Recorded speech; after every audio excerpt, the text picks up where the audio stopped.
Magluluto tayo ngayon ng gulay na munggo. At ito yung mga pangsahog ko. Ito yung mga lamas ko, ka-viewers. Tingnan nyo.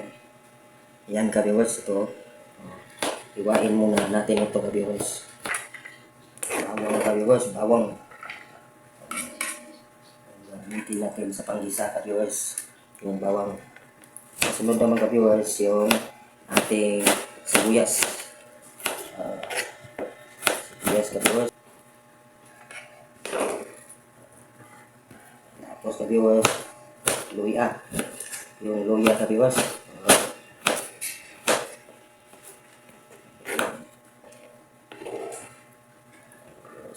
Luya ka-viewers. Okay. Tapos ka-viewers, yung luyas na dako na. Kasi magluluto ako ka-viewers ng munggo. Gulay na munggo ka-viewers. Sitaw naman ka-viewers.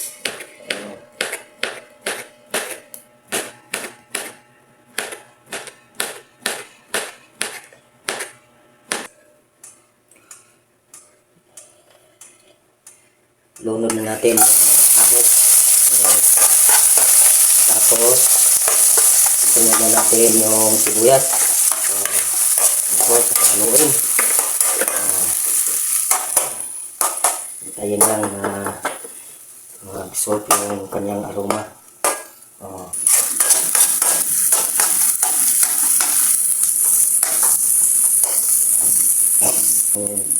Luya para mapango siya.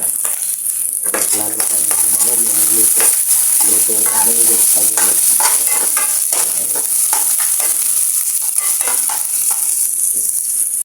Kaya na natin yung ating munggo. Haluin lang natin. Tapos na natin mahalo ka-viewers. Lagyan na natin ng konting tubig ka-viewers. Ayan ka-viewers. 3 baso ka-viewers. Ngayon, kumukulo na. Asin. Pampalasa ba? Kumbaga.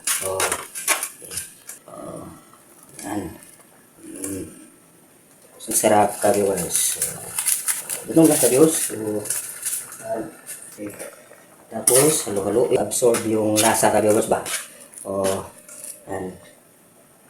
Tapos ka-viewers, lulunin na natin yung sikwa. Yan ka-viewers. Okay.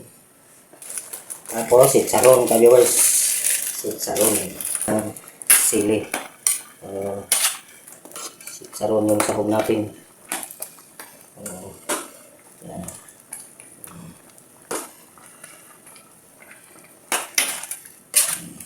Dito lang kasimple yung luto kong munggo mga ka-viewers.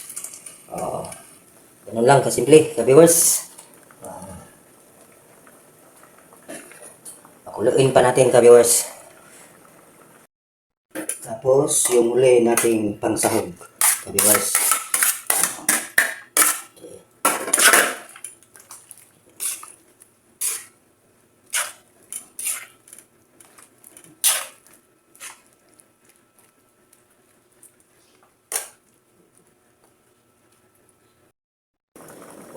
Ayan, luto na. Di na kailangan ng maraming sahog. Yung luto kong munggos.